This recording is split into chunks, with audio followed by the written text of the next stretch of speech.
Hello friends, I am back with another Bookmas video.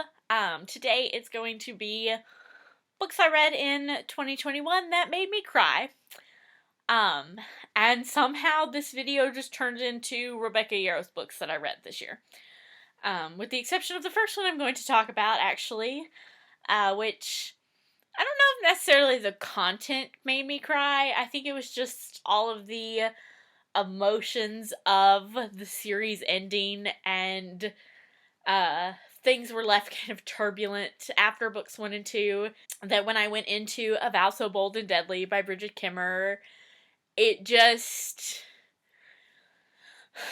seeing things work out the way that, like, to end up with a happily ever after, to end up at that point, seeing things just, it made me super emotional. When Ren and Gray saw each other again and were working out all of their issues, I cried. That's just how it is. That's where we're at. That's what happened. So, getting to the Rebecca Yarros books that I read, The Things We Leave Unfinished. This one is a standalone, and there are a lot of elements to this story. It's a dual timeline. In one, it's the present day. A woman has inherited her famous romance author grandmother's estate, and she finds this book that is unfinished, and her mother kind of tricks her into hiring this, like, cynical romance author guy to finish the book. While they are, like, looking through this, what the grandmother had already written, they realize that it is the actual love story of the grandmother. And then that's the dual timeline, is World War II romance with a pilot. There's a lot in this book that I don't want to spoil it for you, but this is so good, y'all. So good. It had me crying my eyes out.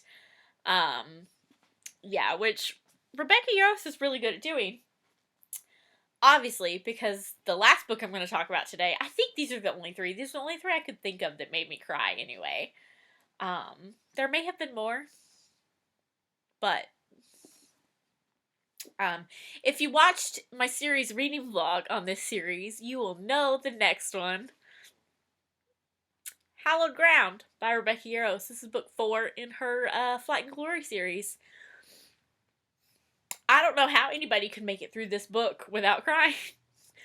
Even now, I'm starting to, like, I can feel my eyes starting to, like, sting a little bit. So this is a group of military pilots. Yeah, and I don't want to give too much away, but you can kind of tell where that's going. It's a group of military pilots. I don't think it would have been realistic for Rebecca Yarros to write a series about military members and not include where you know this is going. So I think she did it in a respectful way. I guess without being in the military myself, I don't know how all of this works, but I felt like she did it in kind of a respectful way to show kind of the realistic side of it, but not too much to where, like, if you knew somebody who had gone through that, I don't think it, I don't know what I'm trying to say. I enjoyed this series. I suffered through this book. Not that it was bad. It was emotional. And yeah. So those are the books that made me cry this year. The ones I could think of anyway. I'm going to try to do a better job next year of keeping track. Like, as I'm reading. But that's where we're at now. Remember to leave a comment for me down below to be entered into my giveaway. Thank you guys so much for watching, and I will see y'all next time. Bye!